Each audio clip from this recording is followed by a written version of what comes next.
I think like a lot of guys, I've got a beard, a mustache, I guess. But I think like a lot of guys, I could care less about how to take care of it. So when I was gifted this sandalwood scented beard wash and conditioner, I appreciated it. Let's take a look at what's inside. So I didn't expect this, but I just use body wash normally. But I am looking forward to this. I know a lot of people put effort into their beards. So let's go ahead and open this up and take a look at what's inside this gift pack. So what we've got in here is 17 ounces of beard wash. It says it's made with argan oil.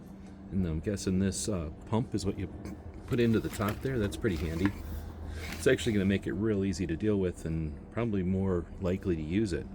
And then this beard conditioner, another 17 ounces. This one's made with argan and jojoba oils. So really looking forward to this. I want to thank them for sending us this to check out. Hope this helps.